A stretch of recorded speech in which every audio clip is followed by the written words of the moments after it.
देखियो, आइ हम अहाँ सबको बता रहल छी क्लास 12वीं का जो मैथिली है, जाहि में एकटा एहन चैप्टर छे, एहन कविता छे जकर नाम छे छूतहर।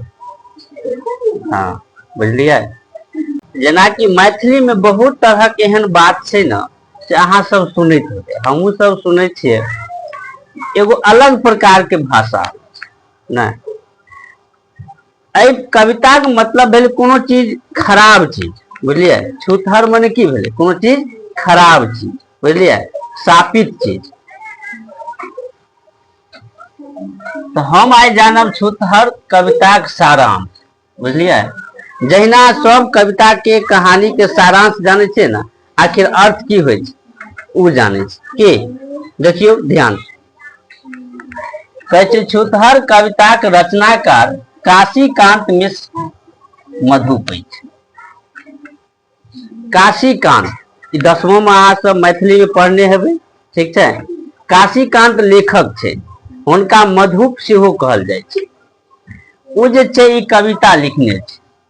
अब किया लिखने छे उ अहाँ आई के अंदर जाने के प्रयास करी। कहे छे जाहि में कवि कहे छे, है ना। आई कविता में कवि की कहे छे कि जे घैल माने होय छे घैला, जरा कहे छे ना माटी के जे बनल है छे, आ घट सेहो कहल जाय छे। घैल जे छे उ दू प्रकार के होय छे। क्या प्रकार के होय छे? दू प्रकार के, दूटा होय छे। अब कौन कौन घैल होय छे आ ई सुनी, ठीक छे। देखिए, कहे छे एकटा जकर पूजा कलशक रूप में होय छे। कोनो एहन पूजा और होय छे, जेना छठे और भ गेल, या कोनो एहन घरे में पूजा भेल, अहाँ सब देखे देबे कलश लेल एगो घैल जे छे लेल जाय छे की। यानी कि एगो घैल में कलश लेल जकर पूजा कैल जाय छे। कवि जे घैल जे छे न उ दू प्रकार के होय छे, दूटा होय छे। एगो घैल है छे जकर उपयोग हम कोनो पूजा पाठ में कलश के रूप में करे छी। कलश के रूप में की करे छी आ देखियो ओकर पूजा कैल जाय छे। आ दोसर जकरा अछूत बुझल जाय छे।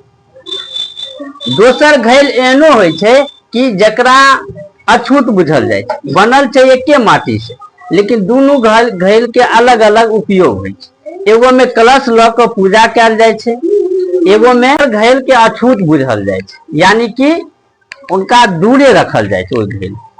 अब कत कौन घैल रहल छे से देखिए। कहे छे एकटा घैल ल के युवती पानी भरैत अछि, ओही घैलक जल के पवित्र बुझल जाय छे। जै समय में एते चापाकल के उपस्थिति नहीं रहे, ओहि समय में की होय छले तो बहुत जे छे जे पानी आने ले जाय छले, नदी से आने ले जाय छले, घैल के उपयोग बेसी करे छले, बुझलिए। जे युवती और रहे उ की करे छे, एकटा घैल में पानी आने छले, आ पानी के जे छे ओय जल के पीबे छले। यानी घर में नीक काज लेल जे छे आने छले, तो ओकरा की बुझल जाय छले, पवित्र बुझे छे ओय घैल के, बुझलिए। एगो घैल में की करे छे, युवती पानी भरे छे, ओकरा ओय घैल में जे जल रहे छे ओकरा पवित्र मानल जाय छे। नायिका वक्ष में सराय नृत्य क कृत होइत छे, बुझलिए। चलो अब दोसर घैल की होय छे, दोसर घैल होय छे, दोसर घैल के छूतहर कहल जाय छे। केना से देखिए। स्थान जमींदारक गठुली में होय छे। जमींदार सब होय छे ना, ओकर गठुली में होय छे ओकर स्थान। किया? वहीं से माल जालक पानी पियावल जाय छे। यानी कि माल जाल का पानी पियावल जाय छे। एगो घैल से की करे छे, पूजा के लोग काम आवे छे। दोसर घैल से की होय छे, तो उ जमींदार और के पास रहल, तो ऐसे छे ओय घैल से माल जाल और के पानी पियेला, बुझलिए। आ नौकर चाकर के उपयोग लेल कैल जाय छे। नौकर चाकर जे रहे छे ना, उ सब अपन ओकर उपयोग केलक। जे भी छे मवेशी और रखने छे, ओकरा पानी और आन के देलक, या कतौ ले गेल, कोनो खराब पानी रहल तो फेकलक, तो उ जे छे एगो घैल के कहल जाय छे, ठीक। जे अशुभ प्रतीक मानल जाय छे, ई सब की मानल जाय छे, अशुभ। एकटा शुभ मानल जाय छे आ एकटा अशुभ मानल जाय छे, ओकरा अपवित्र मानल जाय छे। की मानल जाय छै अपवित्र। लेकिन कवि जे छै ई घैल के माध्यम से आदमी के बारे में बता रहल छै, बुझलियै।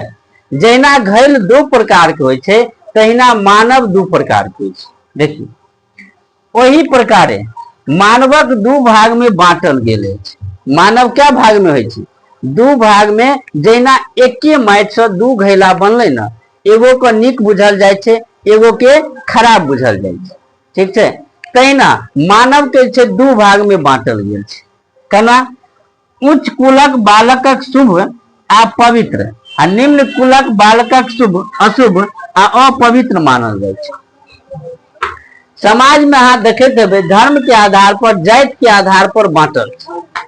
जे बड़ा जाति में छै, जे नमहर जाति में आवे छै, जेना ब्राह्मण राजपूत, ई सब जे छै अपने आप को बुझलक हम सब बहुत बड़का छी, उनका सब बड़ मानल जाय छै, शुभ मानल जाय छै। कि कोई भोजनो और करायत तो ब्राह्मण भोजन करायत कि। तहिना जे उच्च कुल में छै, ठीक छै, उच्च कुल के जे भी होय छै तो ओकरा छै उच्च मानल जाय छै।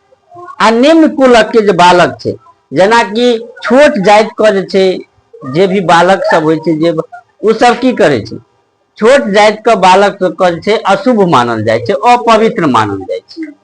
कि देखबै लोग कनी हइटे के रहत, जे ब्राह्मण सब रहत या नमहर जाति सब रहत, से सब छोट जाति के बच्चा अस्कीर करे छै, हइटे के रहे छै।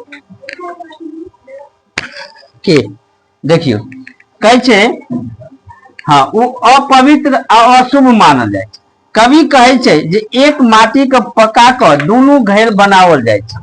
एके माटि के न पका के एके कुम्हार बनबै छै, एके माटि के पका के जे छै दूगो घर बनायल जाय छै। लेकिन ई ठीक बात नहीं छै, किया ई ठीक बात नहीं छै। तहिना एके विधाताक माया से मनुष्यक निर्माता, विधाता तो सबके लेल एके छै, मनुष्य के लेल सबके लिए एके भगवान छै, एके भगवान बनेलकै। ओहिमे दू प्रकार के जे छै से विचार नहीं होबाक चाही, बुझलियै। एहिमे ई संदेश कवि जे छै ई काशीकांत मिश्र मधुप एहि कविता के माध्यम से मनुष्य के संदेश दे रहल छै, बुझलियै। घैल के दू प्रकार में बांटल गेल छै, लेकिन बनेनहार तो एके गो छै, एके माटि से बने छै। तहिना विधाता मनुष्य के सबके एके में बनेलके हन, लेकिन वहाँ में दू प्रकार के जे कहै छै हम ऊंच या छोट, तो ई सब नहीं हेबाक चाही, ठीक। ई छल छूतहर कविताक सारांश।